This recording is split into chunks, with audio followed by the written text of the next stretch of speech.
Amigas, amigos, buenas tardes. Hemos tenido un lazo de espacio porque hemos tenido una feria fantástica.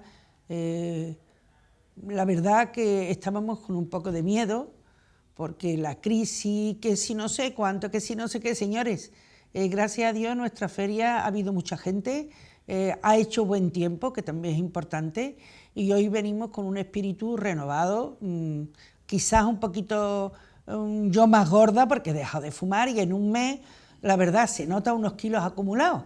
Entonces una ya no sabe lo que hacer, pero afortunadamente esos 3 paquetes de tabaco lo he sabido dejar y bueno, gracias también a la lata que me ha dado don Rafael. Sí. Y perdonadme entre comillas, porque buen consejero y sabios consejos dan salud y él me ha ayudado a dejar el tabaco. Muchas gracias, mi querido don Rafael. Bueno, pues abordamos el tema hoy nuevamente, la salud del sur. Hoy toca un tema importantísimo, la farmacopea, los medicamentos, la receta médica.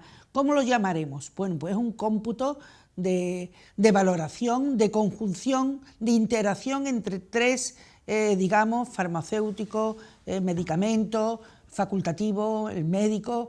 La verdad que tenemos ahí un mogollón de lío. Vamos algunas veces y le pedimos al farmacéutico, mire, yo quiero las pastillas verdes con el envase blanco. La verdad que se puede abaratar costos. ¿Quién mejor que don Rafael nos va a informar que muchas veces el principio activo es lo que cuenta en la farmacia? Y bueno, muchas veces el farmacéutico es hasta consejero, porque yo he ido a la farmacia y veo a don Rafael que está consultándole la gente hasta tipo de cosas emocionales, porque psicológicamente sale nuevo de la farmacia. Mi querido don Rafael, esa labor es muy importante, no solo tomar la atención en la oficina de farmacia, sino el factor psicológico. Sí. Bienvenido, hoy yo estoy muy contenta, lo veo muy guapo porque ha perdido kilos, 20. Todo lo que usted ha perdido lo he cogido yo 20, y la verdad que...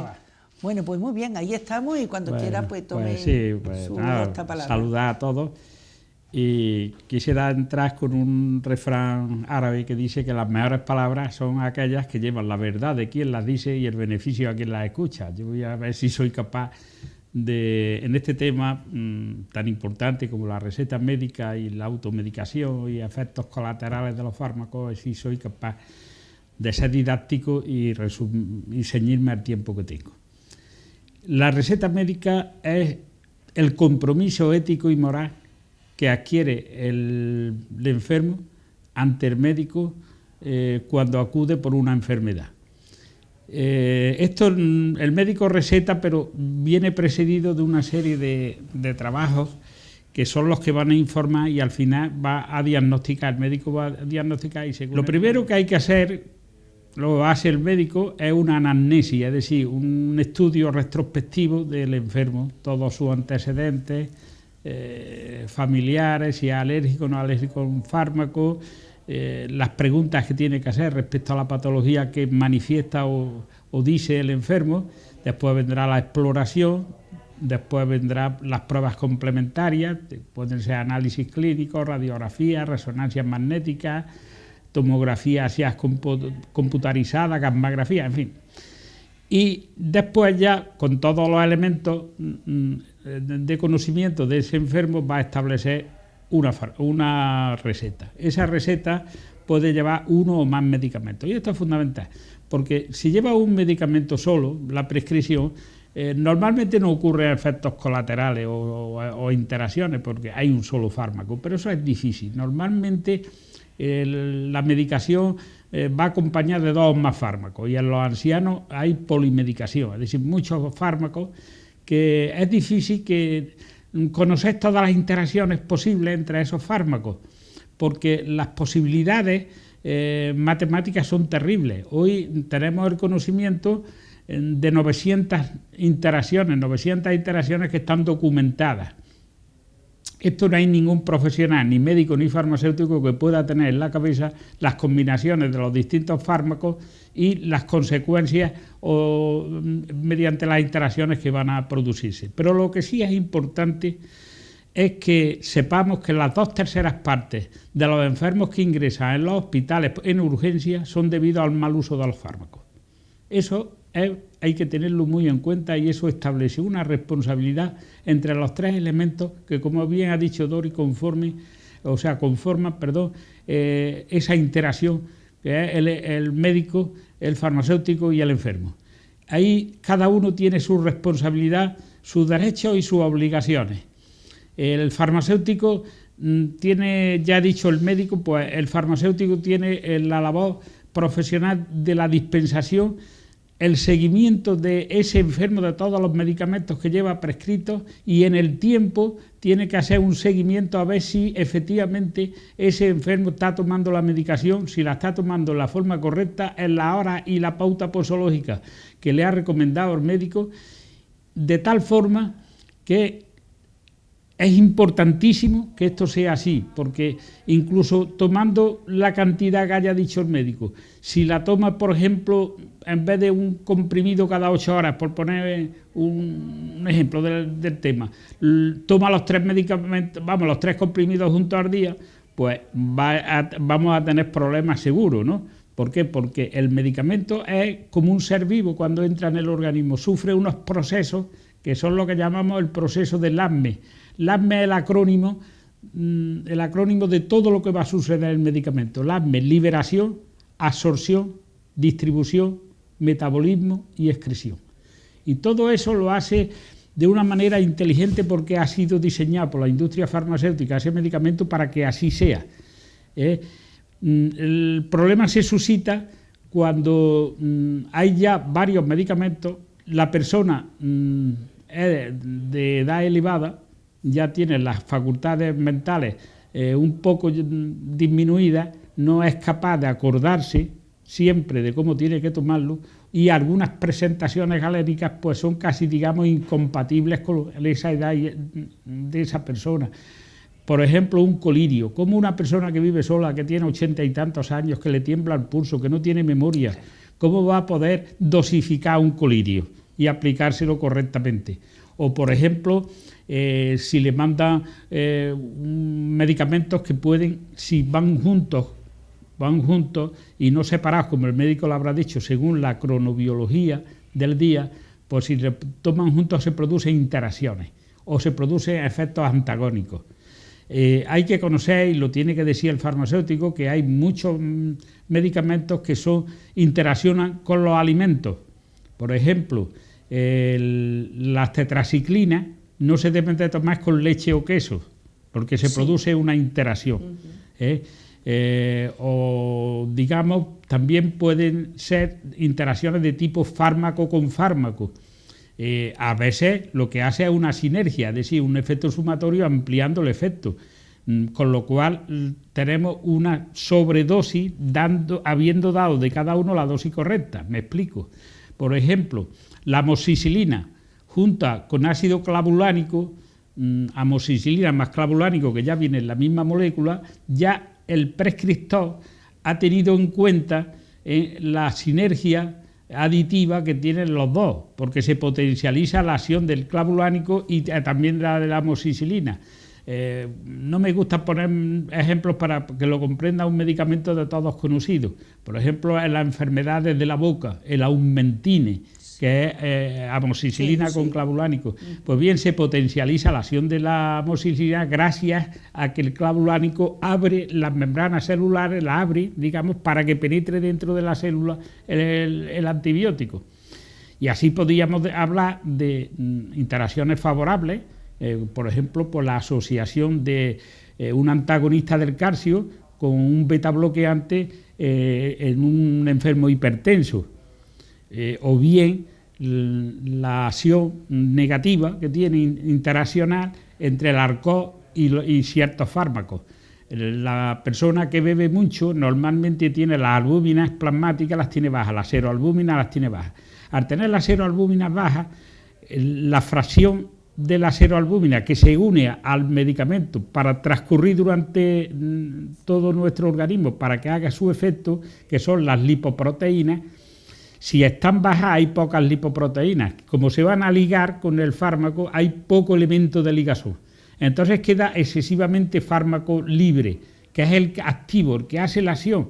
Si está calculado con una persona normal con tal dosis de un medicamento, suponiendo que ese enfermo tiene la seroalbúmina normal, pues lógicamente hay que dar una cantidad determinada que sería la posología habitual. Sin embargo, si estamos frente a un enfermo que es alcohólico crónico, habría que darle una dosis más pequeña de lo habitual, debido a que como no tiene lipoproteínas suficientes para hacer la ligazón, al entrar dentro del organismo va a estar libre todo el fármaco, y eso produce una cantidad de problemas terribles. Unas veces porque no llegamos a la acción, al umbral de acción eficaz, y otras veces podemos llegar por exceso. De ahí que el Arcos esté contraindicado en la mayoría de los procesos de los fármacos, sobre todo con los medicamentos psicoactivos del tipo de las benzodiazepinas. Una benzodiazepina, pues, por ejemplo, para que ustedes lo comprendan, un tranquilizante, un Transilium, por ejemplo, o un Valium de todos conocidos, pues en presencia del Arcos, 1 más 1 no es igual a 2. 1 más 1 puede ser igual a 7 o 8, es decir, se potencia la acción. Es una sinergia potencializadora. ¿Se potencia o se puede anular también, no, Rafael? Se puede anular, pero no en el ejemplo que yo acabo de decir, sino, por ejemplo, cuando se une un medicamento de tipo ionotropo, sí, con un beta bloqueante, se antagonizan. Sí. O si damos, por ejemplo, un medicamento alcalino con un ácido, sí, o un medicamento que sea de tipo ácido, pues hay un antagonismo por el pH, que es antagónico. Uno es pH alcalino, el otro pH ácido. Entonces, ese antagonismo hace que ninguno de los dos haga el efecto deseado. Ya digo, ahí las interacciones son de muchísimos tipos. Nosotros las clasificamos en 2 líneas generales, una de tipo farmacocinético y otra de tipo farmacodinámico. Me explico.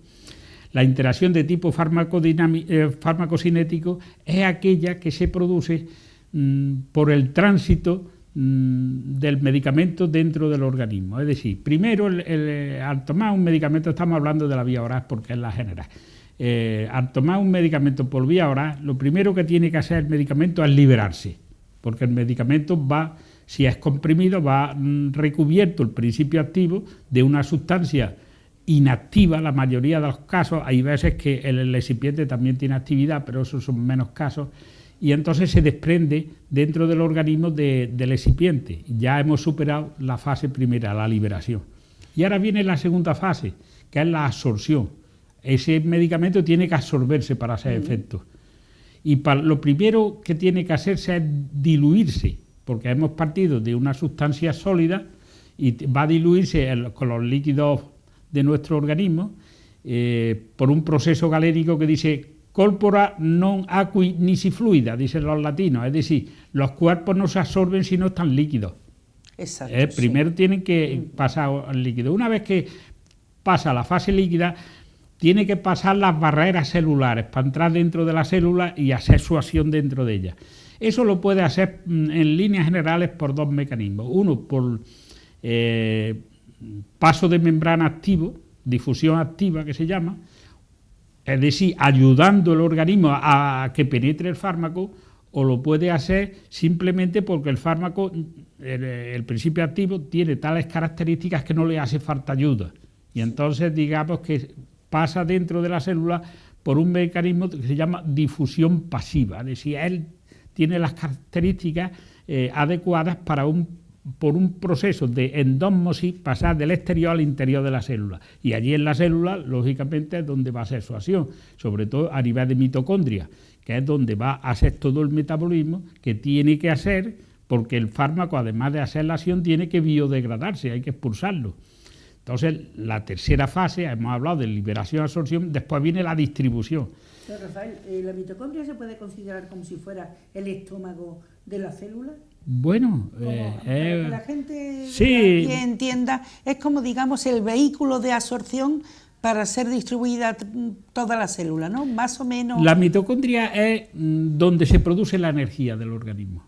Es decir, una parte celular interna. Sí, claro, la mitocondria está dentro del citoplasma. Efectivamente, por eso, para aclarar dentro un poquito. Del citoplasma, y no tenemos nada más que una mitocondria por célula. Efectivamente. Eso es. Y entonces el ejemplo que siempre se responde a esa pregunta, pues es el de la glucosa. La glucosa pasa dentro del organismo a través por proceso de endósmosis, a través de la membrana, pasa dentro, y la glucosa en el primer paso dentro de la mitocondria es ligarse con el ácido fosfórico que está dentro de la célula, sí, y formar el primer paso que se llama glucosa 6-fosfato. Eso es lo que llamamos el ciclo de Krebs, o ciclo de los ácidos tricarbosílicos. Es un ciclo muy complicado.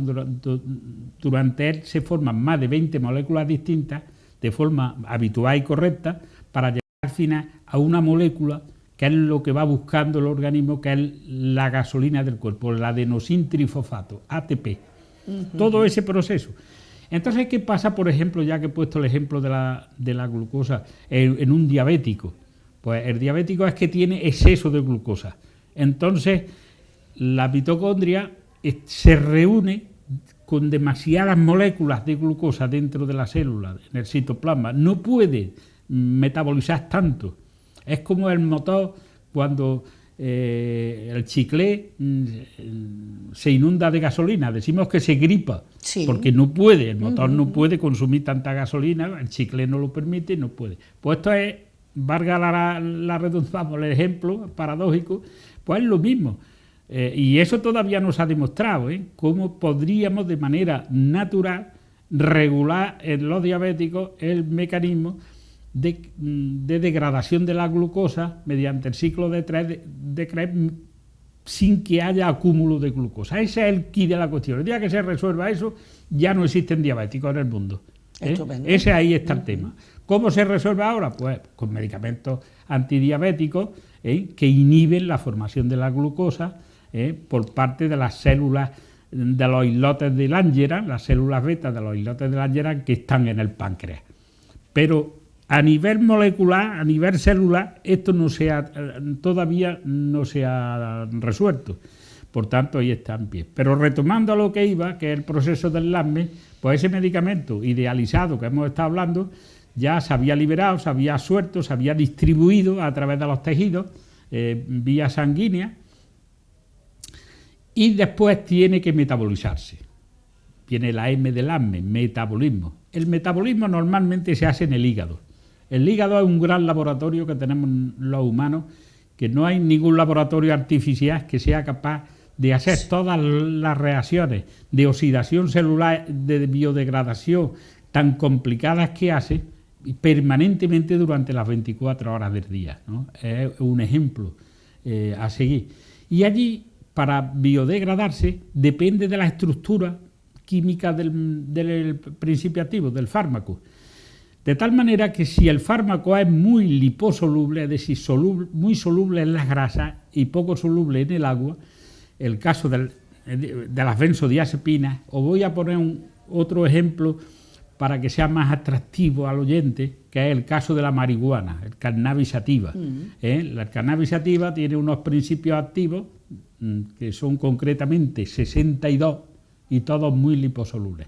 Entonces un fumador de hachís somete al hígado a un trabajo terrible, pues unas moléculas muy complicadas, y entonces somete en el hígado a procesos de oxidación-reducción muy complicados, donde interviene el citocromo P450, las citocromos reductasas, y empieza a formar unas moléculas todavía más complicadas que a priori la que entra. La que entra es el delta 8 tetrahidrocannabinol, siempre ponemos ese ejemplo, pero ya digo, son 62, está el cannabidiol, cannabinol, los ácidos cannabinólicos, los cannabisoicos, en fin, es para decir. Sí. Bueno, entonces esto hace que las reacciones de metabolización son lentas y muy complicadas, de tal manera que en un fumador de hachís hasta los 21 días se detectan metabolitos en la orina, con un solo cigarro que haya fumado, 21 días detectando metabolitos. ¿Por qué? Porque trabaja el hígado muy complicado. Entonces ahí se producen fenómenos químicos de acetilación, de glucuroconjugación, sulfoconjugación, es decir, y se forman unas moléculas muy complicadas que luego van a tener dificultades para pasar la filtración glomerular, es decir, para pasar al riñón, para hacer ya la depuración última y eliminarse En este caso que estoy diciendo, el del hachís, pues la tercera parte solamente por orina, las 2/3 partes por la S. Debido todavía a la gran liposolubilidad y a la complicación de esos preparados, no son capaces de pasar a través de la nefrona, y la naturaleza inteligentemente recurre a los 2/3 a eliminarse por la S. Bien, esto para que tengamos una idea de cualquier medicamento lo que tiene que sufrir para metabolizarse, y después hacer la excreción, que es lo que acabo de decir, pasar la nefrona, la filtración glomerular y eliminarse por la orina. Hay fármacos que se eliminan ya totalmente inactivos y biodegradados totales, y hay otros fármacos más complicados que aparecen metabolitos incluso activos en la orina. No es capaz el organismo de degradarlos totalmente, es decir, aparecen esos metabolitos activos que pueden tener consecuencias para el organismo, sobre todo en la filtración glomerular. Y visto esta visión del fármaco en general, todo el proceso del LASME, pues claro, es importante que el farmacéutico, que es el profesional más asequible y el único conocedor a fondo del medicamento por su preparación específica, debe de dedicarse mucho al enfermo. Por eso yo siempre digo que el farmacéutico es un profesional muy mal utilizado, infrautilizado. Ante la prescripción facultativa, ¿qué función, digamos, obligación o deber o función tiene el farmacéutico? El farmacéutico tiene, la primera cosa que tiene que hacer es comprobar que no está ante un documento falso, que el documento, que es la receta, pertenece a un médico concreto, donde va su número de colegiado o su número ahora clave de la Seguridad Social. No, Rafael, es que es muy fuerte. ¿Se puede falsificar se falsifican muchísimas recetas. Se falsifican muchas recetas y se roban muchos talonarios en los ambulatorios. Ahora ya con la receta electrónica esto se ha mejorado, pero hay mucha gente que va buscando, pues, para la drogadicción, van buscando benzodiazepinas, sobre todo benzodiazepinas de acción corta, para cuando terminan la heroína necesitan inducir el sueño, y van buscando flunitrazepam, sobre todo, que es el Rohypnol, que es de efecto rápido, el Rohypnol, o Valium, o bien el mismo Transilium, que el Transilium tiene un problema, que es un profármaco, es decir, el Transilium, que es el clorazepato potásico, no es el medicamento. Es curioso, esto a veces cuesta trabajo entenderlo. Hace falta una transformación primaria en el organismo una vez que se ingesta el Transilium para que se desdoble en diazepam, y la sal del clorazepato desaparece, digamos, va otra vía para eliminarse. ¿Y esto por qué se hace? La industria farmacéutica lo descubrió para alargar la acción sedante, ansiolítica o hipnótica, relajante, tranquilizante, porque todas esas acciones las tiene la benzodiazepina. Es una familia tan curiosa que tiene 33 fármacos fármacos, principios activos distintos, y cada uno tiene una peculiaridad distinta y unas complicaciones distintas. Y esto lo van buscando los drogadictos, lo mismo que estos que tienen gimnasio, para estos que hacen culturismo. Sí, potenciar la fuerza física. Exactamente, necesita unos medicamentos que están totalmente prohibidos y muy seguidos por la administración, por el médico y por el propio farmacéutico, son los anabolizantes. Un anabolizante, no hay farmacéuticos que se juegue la carrera vendiendo o facilitando un anabolizante. Y porque eso estamos hablando palabras mayores.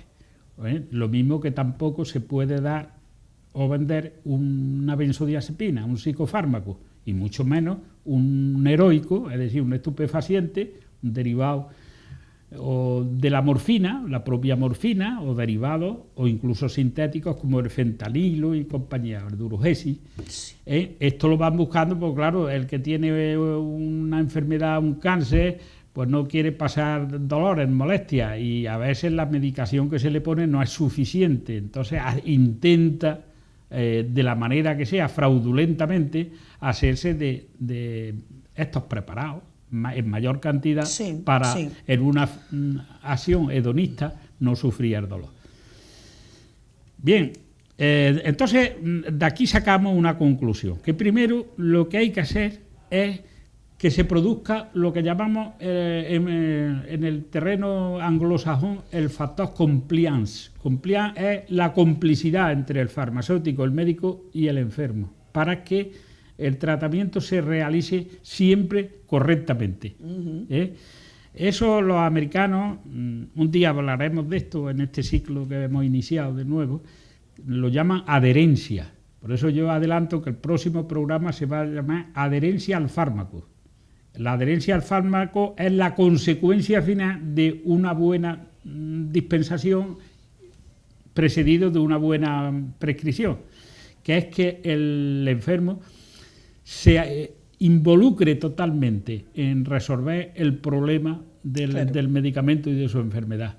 Y para eso tiene que hacer un compromiso ético y moral con el médico y con el farmacéutico, para que nunca se interrumpa, porque si se interrumpe, el final de todo, que es buscar la sanación del enfermo, no se cumple. Claro, el fracaso total. El fracaso es total. Sí. Y esto muchas veces ocurre por defecto o por exceso. Hay personas que se cansan pronto de tomar los medicamentos y o los dejan o toman infradosis, es decir, menos cantidad de la prescrita, con lo cual está fracasando ya la medicación. O bien lo toman por exceso, porque creen que tomando más medicamentos, más dosis al día, se van a curar antes. Lo hacen buscando hacerlo más deprisa para sanar antes. Los ancianos es un problema muy grave y que hay que cuidar, y en la farmacia hay que estar detrás del anciano. Hay muchas, ya veremos el próximo día cuando hable de la adherencia, hay muchos métodos sencillos para controlar si el anciano toma o no la medicación, que es pedirle cuando vaya el resto de medicamentos que le quedan, contarle las pastillas, y como tenemos en el ordenador el día que la sacó, sí, podemos saber si ha tomado o no ha tomado los medicamentos como se le ha prescrito. Siempre está la picaresca de aquel que cree o sabe que le van a hacer esto en la farmacia, tira los medicamentos al bate. Sí, o sea, claro, tira dosis y engaña, pero en fin. Ya hay técnicas psicológicas, como hablaré la próxima vez, para evitar esto.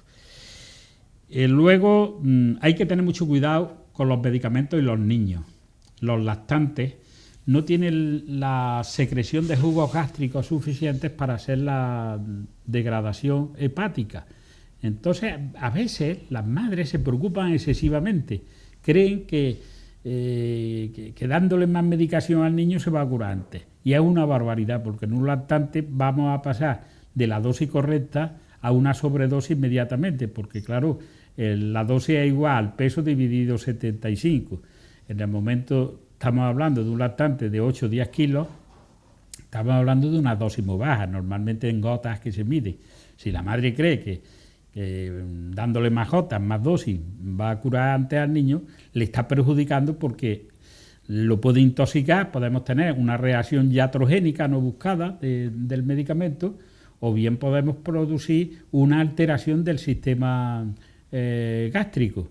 De ahí que los pediatras tengan muchas veces que acudir a la fórmula magistral para recetar simetidina o famotidina o cualquiera de los inhibidores de la H2 para compensar esa agresión que de manera involuntaria la madre está provocando sobre el lactante. Ha tocado usted un tema muy interesante, sobre todo la fórmula magistral. Es una pregunta, ¿se siguen haciendo fórmulas magistrales?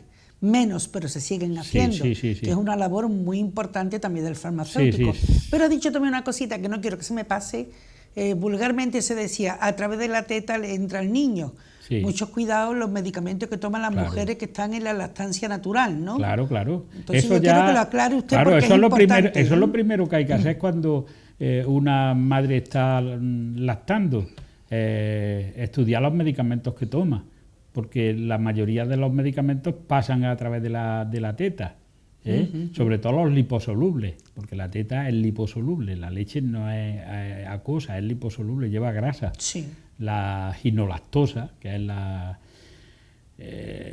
el azúcar que tiene la madre a través de la teta, es un vehículo, sobre todo de ciertos medicamentos que afortunadamente ya no se utilizan, pero que antiguamente producían muchas intoxicaciones. Me quiero referir a los mercuriales.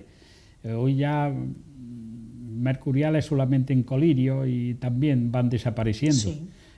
Y en cuanto a si se fomenta mucho la receta de elaboración magistral, pues ahí es donde el saber farmacéutico, el fiat secundum artem, que decimos nosotros, hágase según arte, pues era muy prestigioso para la farmacia, pero desgraciadamente se producen ya muy pocas prescripciones. Solamente los dermatólogos suelen mandar, dermatólogos y normalmente personas mayores, es decir, dermatólogos ya de edad avanzada. Los nuevos suelen recetar menos, porque la industria farmacéutica, que va a ganar dinero, cuando hace una prospección de mercado permanentemente, y cuando se entera que una formulación magistral va bien, la registra y la hace ellos. La hacen ellos y sale más barato, porque el factor profesional, el factor P que nosotros llamamos, pues es más caro en la elaboración que el que ellos hacen masivamente. No es lo mismo hacer magdalenas para 2 personas que para hacerlas para 100 personas. Efectivamente, pues, hacerla en serie. Hacerla en serie. Muy bien. Y entonces la industria está encima y la verdad es que van a acabar con la formulación magistral. Íbamos hablando de la automedicación. La automedicación, a veces las personas las toman cuando superan una enfermedad y ven menor síntoma, se acuerdan de cuando tuvieron la enfermedad, creen que es lo mismo porque tiene sintomatología parecida y se toman otra vez los fármacos por su cuenta.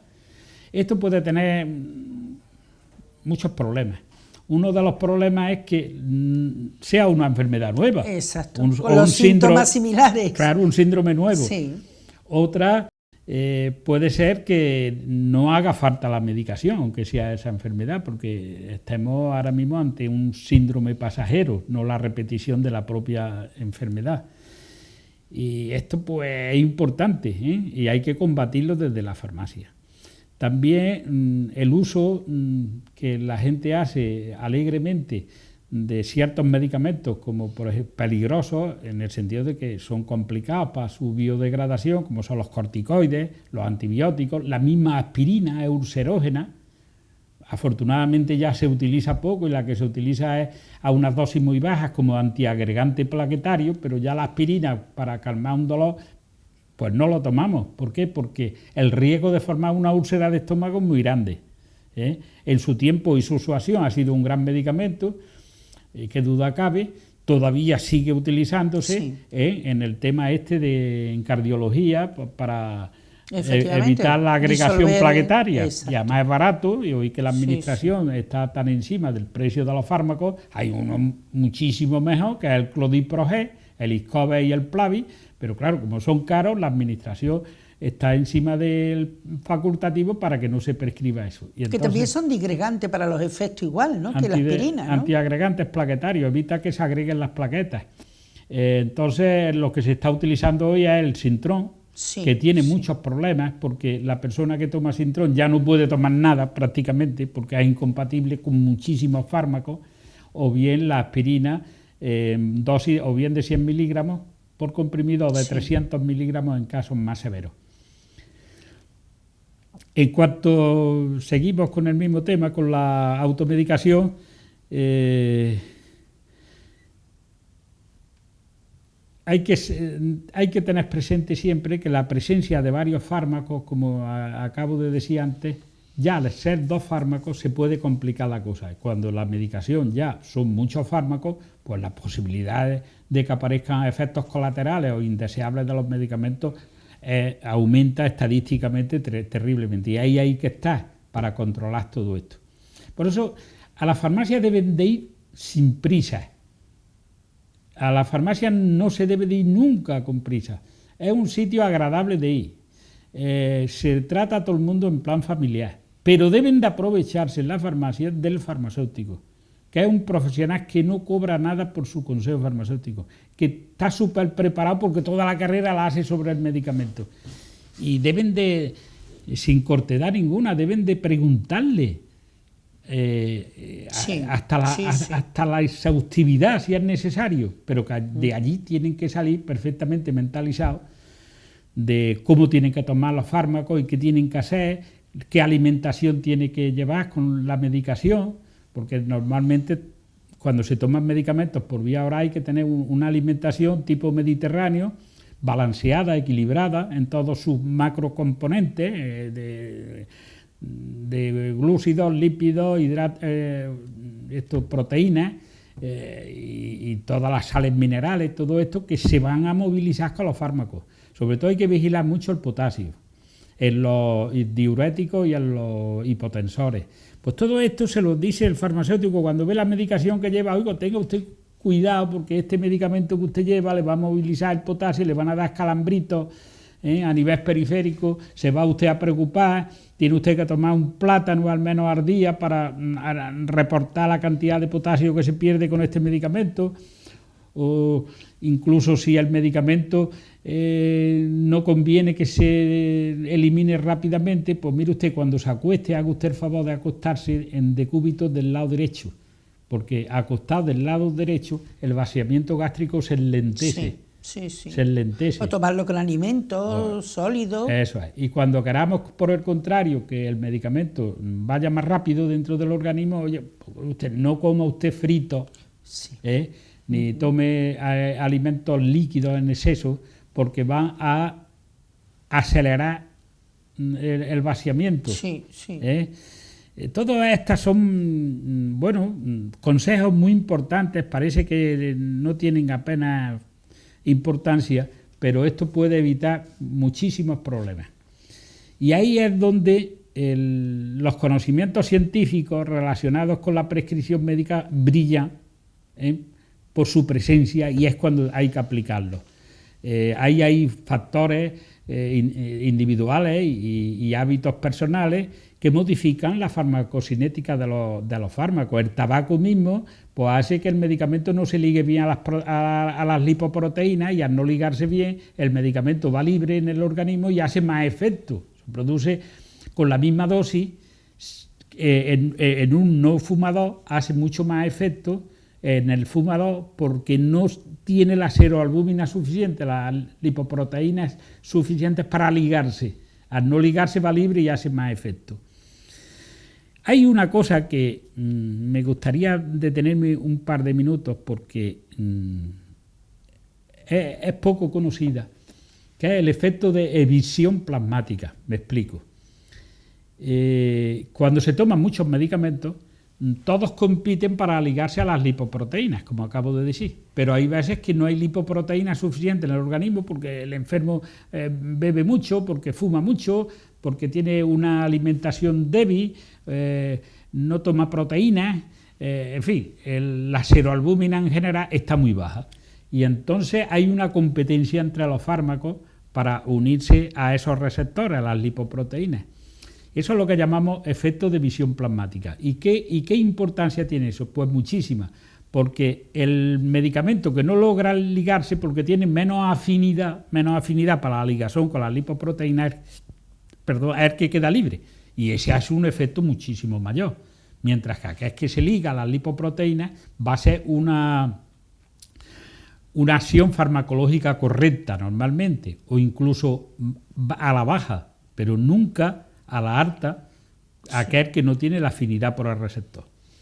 Luego en esto se avanza mucho y la industria farmacéutica ha logrado ya medicamentos que mediante excipientes especiales hacen un retardo de la acción farmacológica, que es lo que se va buscando, para que el enfermo no tome tantas pastillas, digamos, sino que con una pastilla a la semana, por ejemplo, el ácido alendrónico, que se utiliza mucho para los problemas de osteoporosis, que aparecen sobre todo en las mujeres después de la menopausia, pues se ha logrado el ácido alendrónico con un excipiente que lleve a base de una sal de zinc, que se libere progresivamente, y con un comprimido a la semana el organismo está medicado perfectamente, porque hace una liberación sostenida en el organismo.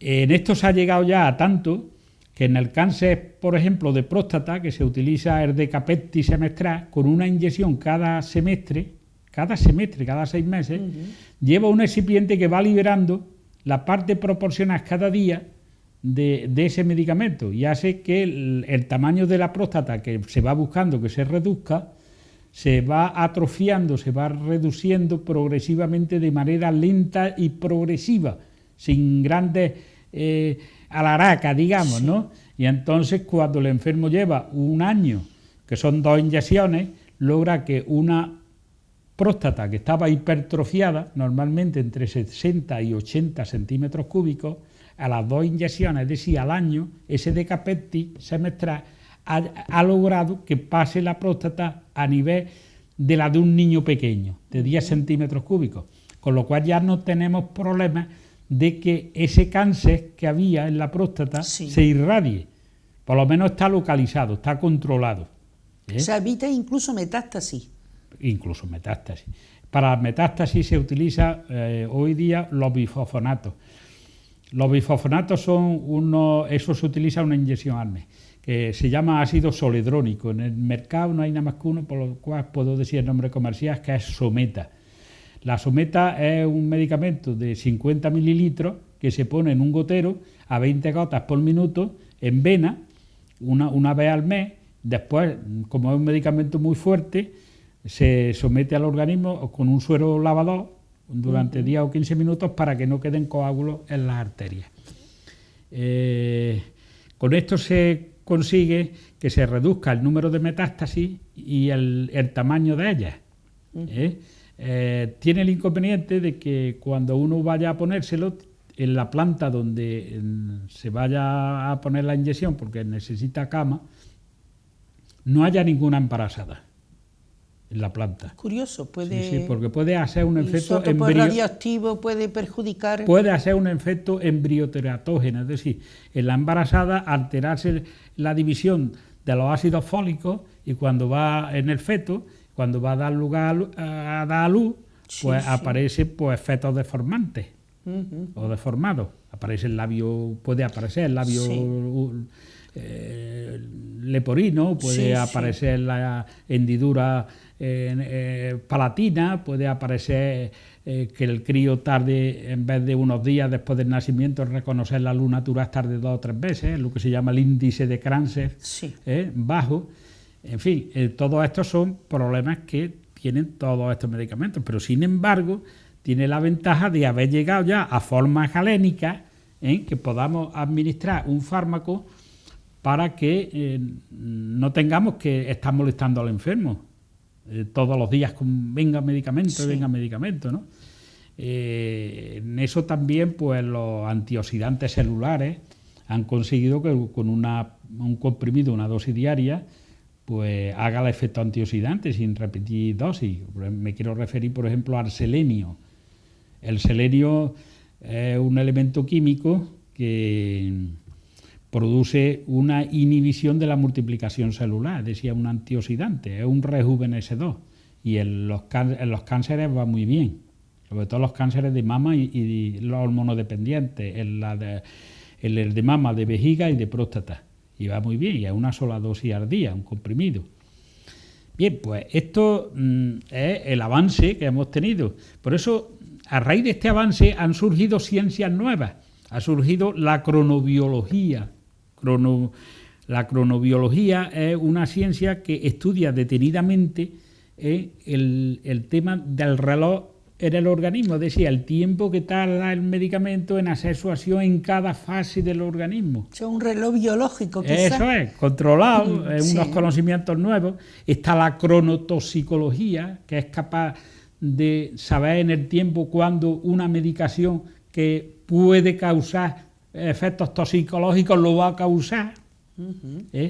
Aparece también la cronopatología, es decir, sabiendo, por ejemplo, que un individuo pues tiene antecedentes familiares pues del mismo cáncer de próstata, que hay un componente hereditario grande, porque ya se sabe exactamente los genes que mutan o se alteran, pues si mediante una investigación genética se sabe que este individuo, su padre o un ser directamente ligado con él, ha padecido cáncer de próstata y visto el análisis farmacogenético se ve que va a tener, pues se puede pronosticar el tiempo que puede tardar este individuo, si no se corrige el asunto, en aparecer la enfermedad. Y esa ciencia nueva se llama cronopatología. Curioso. O sea, que esto... Materia nueva del farmacéutico. Esto es, sí, esto en mis tiempos esto ni existía. Bueno, yo diría que no existe ni hace 2 años existía esto. Y a propósito quisiera comentar la sentencia del Tribunal Supremo de los Estados Unidos de ayer. Lo que voy a hablar es de ayer. Ayer falló en contra de una multinacional farmacéutica que había hecho un screening de muchas enfermedades oncológicas, había aislado los genes que mutan en cada una de las enfermedades oncológicas, cánceres, sí. para hacer técnica analítica rápida para la detección de esas enfermedades. O sea, como lo mismo que Sí, las tiras para la reactiva glucosa, de la glucosa. reactivo, exacto. Es curioso. Es química seca, que nosotros llamamos. Sí. Bueno, eso está ya muy avanzado. Y entonces, muy inteligentemente, dice el tribunal, y a esto voy a la filosofía de la sentencia, dice que los genes pertenecen a la naturaleza del individuo. Sí. Y la naturaleza no es patrimonio de nadie. Y no se puede prestar a monopolio. Porque claro, estos tienen ya el secreto, digamos. Claro. Y ahora, imagínense que cualquier determinación de eso, habla de 3.000 euros que valdría cada determinación. Sin embargo, los estudios que se han aportado en el pleito han demostrado que si hay competencia, no se le deja que controle esa multinacional el tema de los genes, del control de los genes, y pueden hacerlo muchos laboratorios, pues se abarataría de 3.000 euros a 200. Sí, sí, sí. Y me he centrado en esto porque es curioso. Es muy interesante. Es curioso que ha hecho una reflexión filosófica muy importante. La naturaleza no pertenece a nadie y por tanto no es factor de monopolio. Muy bien, sabia conclusión. Es que es muy buena, la sentencia es sí. muy buena. Bueno, luego, pues los conocimientos que hay que tener, además en la dispensación, pues son relativos a hábitos también, que se pueden mejorar. Por ejemplo, ya hemos hablado de la alimentación, que debe ser regular, equilibrada, balanceada.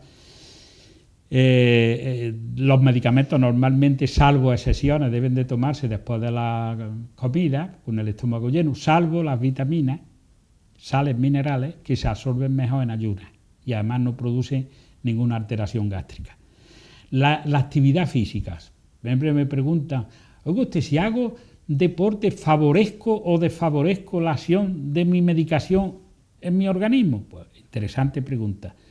El exceso de ejercicio físico produce un vaciamiento gástrico enlentecido, es decir, no va a favorecer la acción del fármaco. Sin embargo, el ejercicio físico regular o mediano sí va a producir el efecto contrario y va a favorecer la acción de los medicamentos. También hay que tener en cuenta... Por ejemplo, don Rafael, caminar diariamente. Sí, eso favorece. Eso favorece, Sin una embargo, hora diaria. Eso. Sin embargo, un ejercicio brusco No, puede perjudicar. Perjudica para aclararlo, siempre, perjudica siempre. Estupendo. Perjudica siempre. Y luego, aunque he tocado algo, pero es muy importante recordar el tema de los embarazos. En el embarazo, la mujer hasta prácticamente el penúltimo mes de embarazo debe de tener mucho cuidado con los medicamentos que toma. Y sobre todo los 4 primeros meses, que es cuando se producen los fenómenos de embriogénesis y desarrollo de los órganos. Hay que tener cuidado con aquellos medicamentos que tienen radio iónico pequeño, es decir, que en su estructura química tiene un radio pequeño tamaño, digamos, muy pequeño, porque pasan a través de la placenta. Sí. Pasan a través de la placenta y ya van sobre el feto, que ya, aunque esté dentro del líquido amniótico y de la placenta y tal, pero ya es un ser vivo. Sí, O sea, sí. Desde que se produce la fecundación, el óvulo es fecundado por el espermatozoide, ya hay un ser vivo, que a medida que va avanzando el proceso de embarazo, es más ser vivo, digamos, se va desarrollando. Y entonces podemos, sin quererlo, producir efectos pues embrioteratógenos. Hay que recordar que el primero que surgió fue con la talidomida, en el año 50 y tanto. La talidomida producía una embrioteratogénesis y aparecían niños que le faltaba un brazo. O con 3 piernas. 3 piernas. O sea, unas deformaciones que no han tenido, gracias a Dios, fuimos cautos y se prohibieron. Lo mismo que acabo de decir antes con el tema del hachís, que hay muchas madres embarazadas que fuman porro, pues el hachís, el delta 9 tetrahidrocannabinol, tiene una afinidad por pasar la placenta terrible. Y hay niños que nacen, pues ya digo, con el labio loperino, o con hendidura sináptica, o sea, hendidura palatina, o puede producir espina bífida, o puede producir una reacción tardía al reconocimiento de la luz. Pues todo esto va a influir sobre la vida de ese niño. Entonces hay que procurar los mínimos medicamentos posibles, y cuando haya que tomar algunos, los mínimos días posibles y las mínimas dosis. Es decir, hay que ser muy respetuosos. Y a veces es mejor acudir a medicamentos de tipo fisioterapia, es decir, fisioterapia, no, de naturaleza, de fitoterápico, es decir, de plantas medicinales, que normalmente no quiere decir que las plantas medicinales no pueden producir efectos secundarios también, pero se controlan mejor y van a unas dosis más bajas y más naturales. No son medicamentos de síntesis, que son más agresivos. También el farmacéutico también tiene una responsabilidad terrible en el acto y seguimiento de la dispensación, porque de él va a depender que se detecten y se notifiquen cuando aparezcan reacciones adversas nuevas.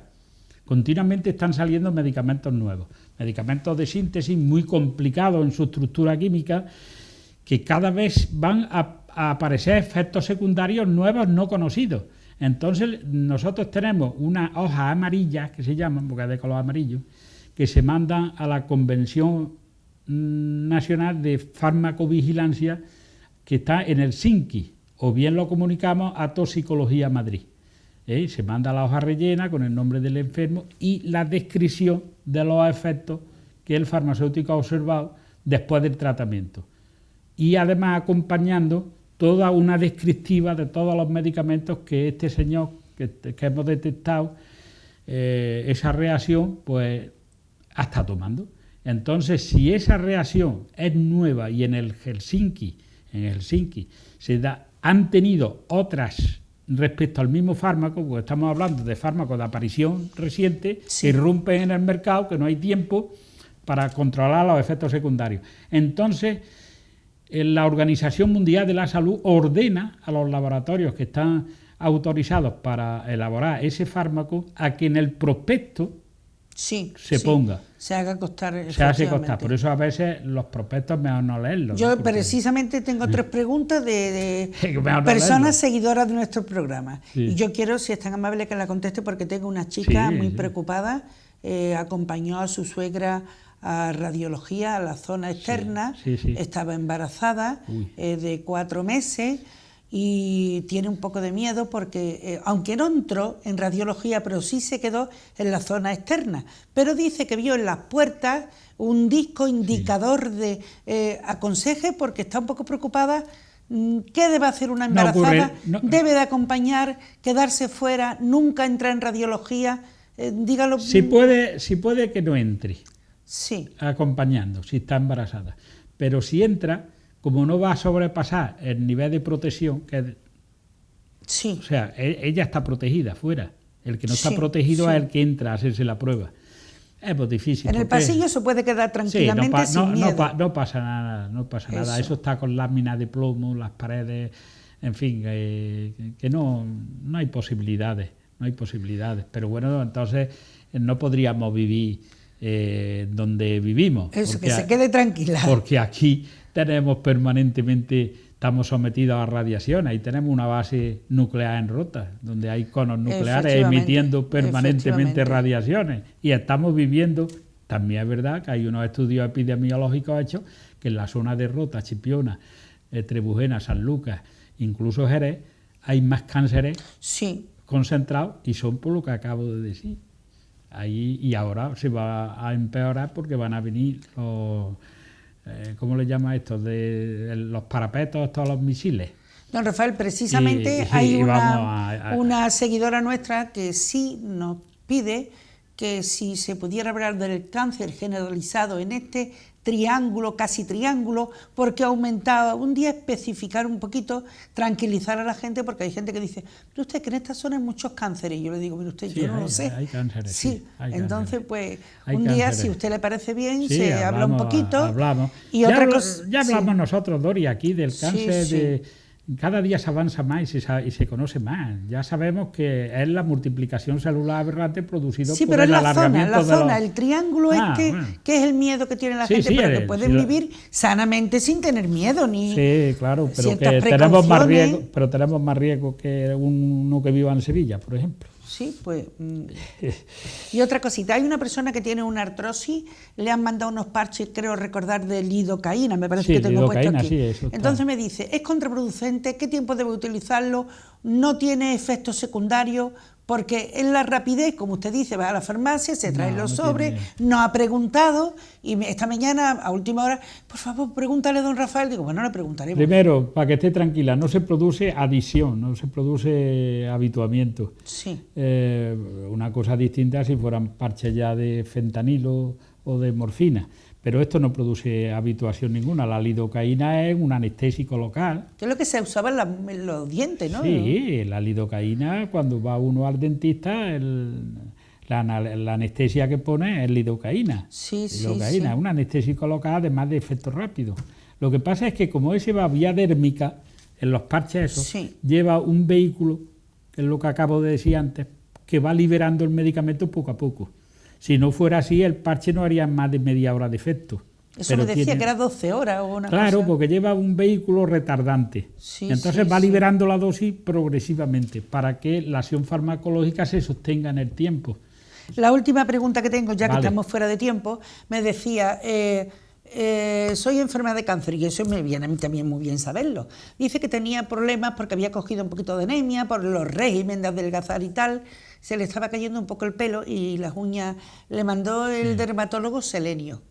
Lo que acabo yo de decir. Efectivamente. Selenio. Y entonces, pero claro, las prisas. No le ha preguntado si una caja, 2, 3, porque fue un médico particular. ¿Qué debe hacer? ¿Volver al médico o no tiene efectos secundarios al selenio? No tiene efecto ninguno siempre que tome 200 miligramos por comprimido. Sí, una de homeopatía, eso se presenta en homeopatía, se vende en la farmacia con el nombre de selenio 200 microgramos. Exacto, así es. O miligramos, miligramos. Miligramos, Se toma una al día y no tiene problema ninguno, lo puede tomar durante un tiempo indeterminado. Y siempre, para los cánceres en general, aparte de eso, una alimentación rica en antioxidantes. Voy a ser esquemático, pues no tenemos tiempo, pero voy a ver si en un minuto soy capaz de dar una alimentación anticanceriana. Hay que procurar tomar al menos 2 o 3 veces a la semana alimentos de la familia de las crucíferas, que tienen sulforafano, que es un principio activo. Llevan estas plantas directamente anticancerígenos. Me explico. Familia de las crucíferas son la col, la coliflor, la col de Bruselas, el nabo, el grelo gallego, el puerro también, el rábano, muy bien, el rábano, pero sin pelar, el rojo no la se lava piel, bien, se lava bien y se toma bien por muy dos bien. cosas. Una, porque el sulforafano va ahí y también ahí va el potasio que tiene el rábano, que es muy bueno. Eso por un lado. Por otro lado, hay que tomar también 2 o 3 veces a la semana alimentos ricos en omega 3. Los omega 3 son preferentemente el pescado azul. De tal manera que el ranking de mayor riqueza en omega 3 lo tiene la caballa, que tiene 112 miligramos por 100 gramos de alimento. Después descendemos hasta 54 miligramos por 100 gramos de alimento en la sardina. ¿Sardina asada? Mejor como que frita. Sea, pero frita no es aconsejable, mejor asada o a la plancha. Muy bien. O hervida, o guisada. El boquerón tiene ya menos. Y después el siguiente es el atún. Hay uno que va después del atún, pero que yo no lo aconsejo a nadie porque por un lado tiene tiene omega 3, pero por otro lado tiene ácidos grasos saturados, que es el salmón. Salmón es de doble filo. Por un lado hacemos bien en tomarlo, pero por otro lado no, porque tiene ácidos grasos saturados. Otra cosa. O sea que el colesterol puede subir. Sí, hay que tomar 4 nueces al día. Muy bien. Porque va a regular el colesterol y la acción oxidante. Hay que tomar, en el caso del cáncer de próstata, esto es importante, al menos 50 gramos diarios de pipa de calabaza. De calabaza, no de girasol, de calabaza. Es directamente anticancerígena. Hay que tomar tomate. Tomate viene del latín la planta Solanum lycopersicum, y del licopérsicum viene el licopeno, sí, que es el principio activo, que es 1000 veces más activo que la vitamina E, que se ha utilizado siempre como referente en antioxidantes. Bueno, pues es 1000 veces más activo. Pero ¿cómo se debe de tomar el tomate? Esa es otra. Preferentemente crudo, con un poquito de aceite y algo de sal y ya está. O bien frito, y si se toma frito, se pone en un plato y se orillea la parte del tomate con aceite de oliva virgen, pero un poquito nada más, y un poco de queso fresco. Y ahora voy a explicar por qué, no es caprichoso el tema. El aceite de oliva va a hacer que acompañe al licopeno al lugar de acción en nuestro organismo. Es decir, es como la niñera que lleva al niño al colegio de la mano. El vehículo. El vehículo, efectivamente, para que llegue a los lugares de acción. Y el calcio, porque el licopeno favorece la absorción del calcio.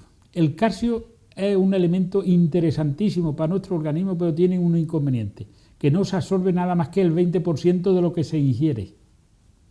De ahí que cuando uno toma unas pastillas de calcio, al leer la dosis, pues mira, está en 1200 miligramos, esos pastillones grandes, ¿no? Bueno, pues ya sabe uno que hay que multiplicarlo por 0,2. En realidad, esos 1200 son 240 miligramos de calcio. El resto se elimina totalmente por la orina.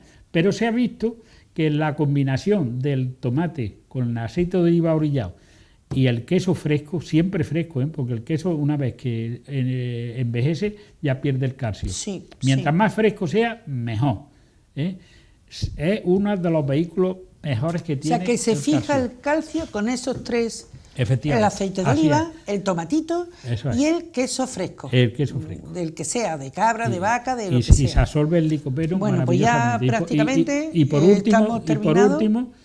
último hay que tomar precursores de la vitamina A, que son muy antioxidantes, bueno, y vitamina C, que son los cítricos, claro, la naranja, los limones. Efectivamente. Pero los precursores de la vitamina A, que son los beta-carotenos, son importantísimos por varias razones, y ya termino.